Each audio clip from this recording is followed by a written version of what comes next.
This is the perfect color film. I encourage you to watch this whole review because I have detailed thoughts, opinions, insights, and examples to share with you on the topic. But if you take one thing away from this video, let it be the knowledge that the perfect color film does in fact exist, and it is called Street Savvy. I literally don't think I took any really bad photos with this. Like, look at them. They're perfect. Even the really mediocre photos I took were saved by the rich color palette and tonal depth of this film. If I were to book a client who wanted a wedding or fashion editorial shot entirely on film, I would use this, and Electra 100 and Aurora 800. I would bring 2 rolls of each. And what do you know, all of these products are produced by the fabulous Flickfilm. Now, I've talked about Flickfilm a few times on this channel. I make it no secret that they're one of my favorite film companies. They're Canadian, friendly, they offer high quality products, affordable prices. You literally can't go wrong with Flickfilm. And Flickfilm, if you didn't know, recently acquired the Street Candy brand and has since published a few different color films using this Street Candy branding. So you can think of this as being Street Candy by Flickfilm. So when they dropped this little teaser trailer on their Instagram account, you can imagine my face looked something like this. And when they offered to send me a few rolls to try out and review on my channel, you can imagine my face looked something like this.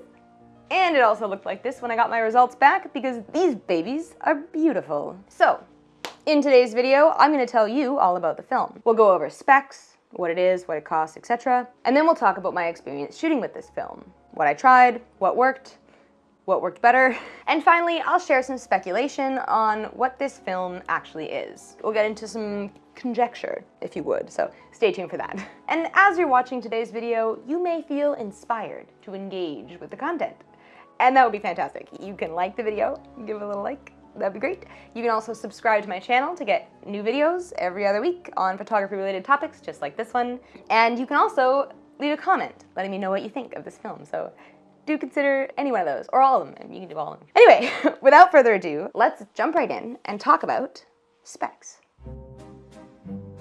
This is a 35mm film that comes on a 36 exposure roll. I actually got 39 exposures out of one of my rolls though, so that's nice. It is a C41 color film and not a Remjet removed Cinefilm. So Cinestill and Reflex Lab and all of these companies offer movie films that have had a layer stripped away so that they can be developed in C41. This film, Street Savvy, was always intended to be developed in C41. It was manufactured to be developed in C41. And that actually makes it stand out a bit in the color film market. It is a 400 ISO film, but it has a wide exposure latitude, which means that you can get great results either pushing or pulling it, underexposing or overexposing. It is pretty forgiving. I shot all of my rolls at box speed, so the examples you're seeing in this video were all metered at 400 ISO. But even at box speed, I got really great detail in my night shots. I mean, look at these. These are taken at 400 ISO. I think that's pretty fantastic. According to Flickfilm's website, Street Savvy has vibrant colors, accurate skin tones, and a high dynamic range. And I agree with this assessment. I would also add that it has an extremely fine grain structure and slightly warm tinting overall. The fine grain means that it is extraordinary at capturing details. And I actually took these pictures from the top of Lotte World Tower in Seoul just to test out how much detail you could actually get out of a 35mm frame. And the film delivered. Like, look at that. It's fantastic. These look great. And the frame is like this big, so it's kind of remarkable that it could capture that much detail. I was also able to recover a lot of detail from a few shots where I fumbled the exposure. It was very satisfying to be able to drag the shadow slider up and watch new details emerge from the frame. Whereas on other film stocks, you'll drag the shadow sliders up and it just turns bright red instead of murky brown. This film retails for around $14 USD or $20 Canadian. Insert obligatory segment where I complain about the Canadian dollar. But if you have a look at other comparable films, like films that are also high color fidelity, 400 ISO, C41, you'll see that this is actually one of the cheaper options on the market. Like, I guess there aren't very many high fidelity C41 400 ISO color films out there at the moment. That is such a mouthful. I think we literally have Portra 400 and Ultramax 400, and then in Japan you can get the Fuji Superia 400. And Street Savvy is cheaper than Portra by a lot, and it's also cheaper than the Fuji 400 found in Japan. And it's cheaper than Ultramax in some cases. Like, okay, I don't know why B&H Photo get like a deal on Ultramax or something, because they're selling it for half the price of every other retailer. It is cheaper than Street Savvy, but if you buy it anywhere else, it's the same price or more. I don't know how B&H Photo is selling Ultramax for $9 a roll. It's like 2020 prices. Also, if all of this talk about film prices and stuff is like getting in the mood to buy some film, I do have an affiliate link for Freestyle Photo LA, so if you buy some film through that link, then I get some money, and that's really nice, and you support the channel, so I would super appreciate that. That link can be found in the description below, and I super appreciate anybody who clicks on it. Speaking of affiliate links, and I'm sorry, this is like a digression, this is like a side note, but I gotta let you know, I gotta spread the word. Have you guys heard about the Honey lawsuit? Because you should really look this up right after this video. There's this browser extension called Honey that sponsors a bunch of YouTubers, and so you've probably heard like sponsored segments by some of your favorite YouTubers talking about Honey. And what it does is it searches the web, allegedly, and finds coupon codes and then automatically applies them to your purchase at checkout to help save you money on your online purchases. But it doesn't do that. It's actually a scam and a lie, and it steals from creators. I don't even think I have to say allegedly for that. I think it's just like been proven that it steals from creators. Basically, when you click on an affiliate link, like mine, if you wanted to go and buy some film, you want to help support the channel, you want to go buy some film, you click on that affiliate link, but you have Honey installed. And when you go to checkout, Honey pops up, and it says, oh, we weren't able to find any coupon codes for Freestyle Photo. So sorry. And then it takes my affiliate token out of that and it puts its own in, so that Honey, which is owned by PayPal, is getting the commission for that affiliate sale. So if you have Honey installed, every affiliate link you've ever clicked on, that money has actually just gone straight to PayPal. That's stealing from creators. It's probably drained billions of dollars at this point from the creator economy, which is why there's a class action lawsuit against it. It's just like a big thing, but I just wanted to mention it in case anybody out there in my audience has Honey installed. Don't do that. Another reason, they don't search the web for the best coupon codes. They use Honey branded coupon codes that are approved by the retailers that they're partnering with. So say the retailer has like a 40% off coupon available somewhere, but you have Honey installed. So when you go to the checkout, Honey is like, oh, we found a 15% off coupon and this is the best one available, and you go, great. And so then the retailer saves like 25% because you didn't go and look for that other coupon code that definitely exists, and Honey gets a portion of the sale. I really wanted to take the time to talk about this briefly in this video because the creator economy runs on like 4 pillars, right? We have ad revenue, sponsorships, donations, and affiliate commissions. And 2 of those pillars are a lot beefier than the other 2. So by stealing the affiliate commissions of creators, Honey by PayPal is stealing from creators and devaluing the creator economy as a whole by like probably billions of dollars. It's bad. It's terrible. It's bad. It's being sued. Uninstall it. Anyway, I had to get that out of my system. Enough about that. And that's all for specs also. That was the end of this section. So let's move on and talk about my experience shooting with this film. I took this film with me on my travel circuit this fall, which is always a recipe for success. I shot this at Vancouver Fashion Week, at Los Angeles Fashion Week, in Seoul, and in Kyoto. I shot it indoors in some challenging lighting conditions, outdoors at night and during the day, full sun, sunset, in studio a little bit, and I also shot some creative neon portraits just for fun. So, how did the film perform? Perfectly. It performed perfectly. I mean, I literally don't have a bad thing to say about this. I was thrilled with the results across the board. When film companies say that their color film product has high dynamic range, I tend to take that with a grain of salt. Like, I will pretend it does and then ruin like 3 shots trying to shoot directly into the sun. But this film actually does have high dynamic range, and it was a pleasure. As you can see from these photos, there were a few shots that I took that I just totally didn't expect to work and actively questioned why I was taking them as I was taking them, and then got the roll back, and like the shots kind of worked out. This one, for example, I think is like the best example of high dynamic range. I was indoors and pointing the camera directly into the sun. I don't know what I expected from this, but it turned out kind of cool. Another shot I didn't have high hopes for was this one.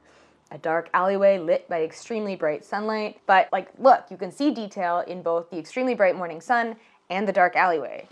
Really impressive range. These turned out way better than I expected them to. I had really low hope for the sunset shots, and these turned out pretty cool. Overall, I was really pleased with the dynamic range. I think this film does a great job capturing detail in general, especially in greenery. Here are some example shots taken at the Seoul Botanical Garden, and as you can see, the differentiation between plants and like green textures is really good. You guys had no idea how long I had to wait in this position for like the perfect subject to walk out onto this little pier thing, because it just kept being big groups of people, and I had to wait until there was just one person there, and I was testing 3 different products on this trip.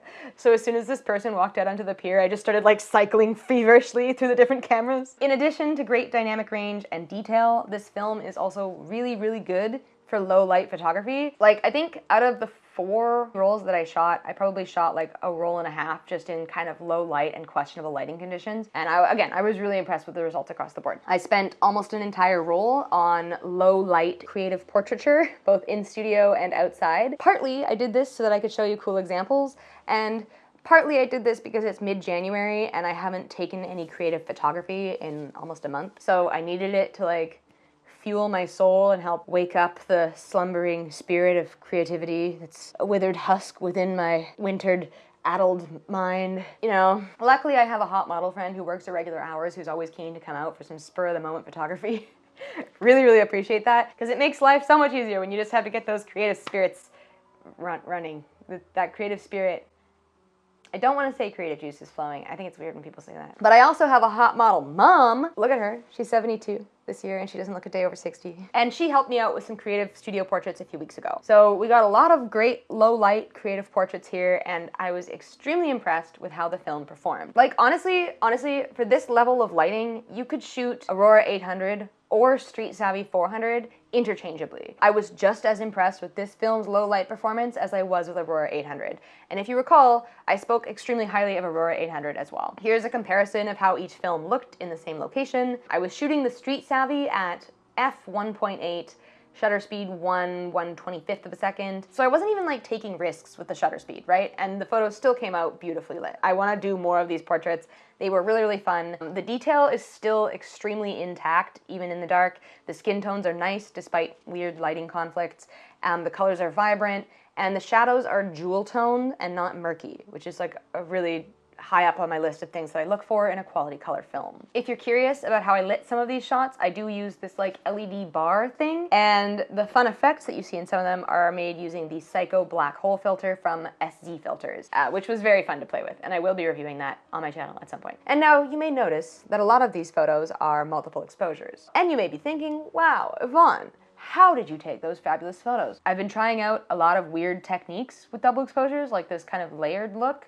And this is not the best, but this is like a proof of concept. But of course, if you are interested in making multiple exposures, I do recommend that you start with the basics. And if you're interested in learning the basics, you're in luck, because today's video is sponsored by Skillshare. Skillshare is the largest online learning community for creatives, with thousands of classes led by industry experts in film, design, illustration, freelance, productivity, and more. Skillshare can help you take your career, skills, passions, hobbies, and side hustles to the next level. If you're interested in learning some creative double exposure techniques, Tabitha Park has a great class on in-camera double exposure photography. I like to make all of my multiple exposure images in camera, but you can also do it manually in Photoshop. And Skillshare has a great selection of classes to help guide you through it. Personally though, I have been struggling with channeling the creative spirit recently, and when I go through periods like this, I like to throw all of my extra energy into learning new skills. I may not be creating stuff, but I'm learning 12 new ways to create stuff when I want to. So right now, I'm midway through Sandy D's class on creative photography lighting, and I'm learning how to actually edit my creative photography in Lightroom instead of Photoshop. And this was on my 2025 goals list because there's this one guy on Threads who edits all of his photos on Lightroom and they all look fantastic. So I am blasting through Skillshare classes trying to learn the way. So I highly recommend that you go and check it out. And you can do so risk-free, because the first 500 people to use my link in the description down below will receive a 1-month free trial of Skillshare. And a huge thank you to Skillshare for sponsoring today's video. So, this film shines in challenging lighting conditions. These portraits are evidence, but I also shot it at Vancouver Fashion Week, which has low lighting and moving targets. We're mixing full sun with full shade and a multiple exposure with an LED strip, and it still came out kind of cool. So huge props to this film stock for handling all of that. I am extremely impressed with this film. Now, on the Flick Film website, Street Savvy is described as having accurate skin tones. I couldn't tell you much about it because I actually didn't take that many photos of people in lighting conditions that would portray accurate skin tones. I bring up the skin tones as a segue into talking about a certain rumor going around about this film. You see, some folks think that Street Savvy 400 is Portra. Now we're in the section of the video where I hypothesize, based on data, about what this film could actually be. Because Flick Film does not like coat the emulsions. They don't do the actual manufacturing of the film. They will buy bulk rolls and then they market it as their own products. in this case under the Street Candy brand. So the film itself is manufactured by somebody else. And as you can see, the stickers on the side of this massive box of soon-to-be Street Savvy are Kodak Yellow. We know that Flick Film gets other products from Kodak.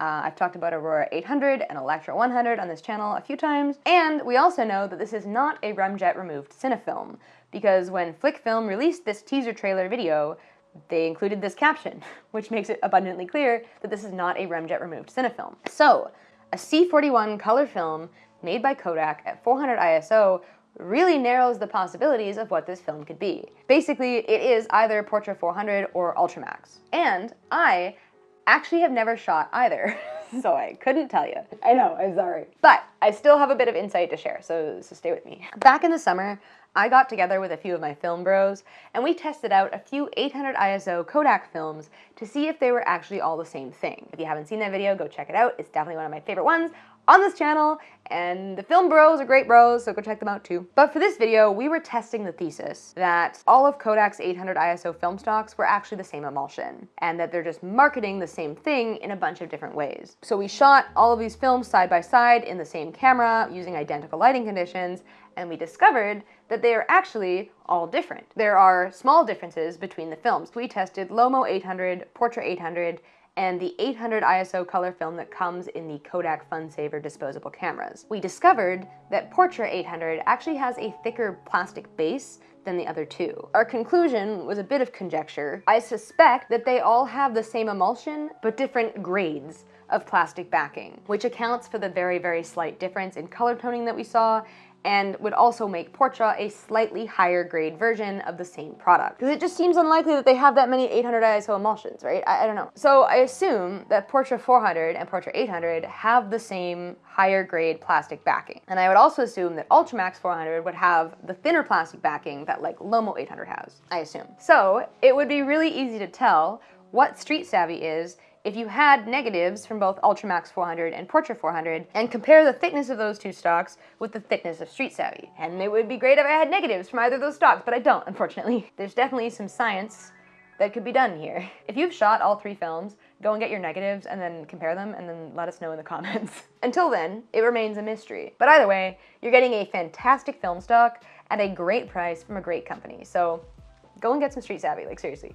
That is all for today's video. Thank you guys so much for watching. I super appreciate it. I know this was a bit of a long one. I hope you found this helpful and informative. I hope you enjoyed the journey of learning about this film stock. Remember to check out my affiliate link below if you're interested in purchasing some of this, and remember to uninstall Honey because they are stealing from creators. And if you have insights on this film, I would love to hear about them in the comment section below. I'm also happy to answer any questions that you guys might have about this product or about the creative process or what have you. Like sometimes people will ask questions and I like answering them. It makes me feel useful, so thanks very much for that. A huge thank you also to Flick Film for sending me the test rolls for this video.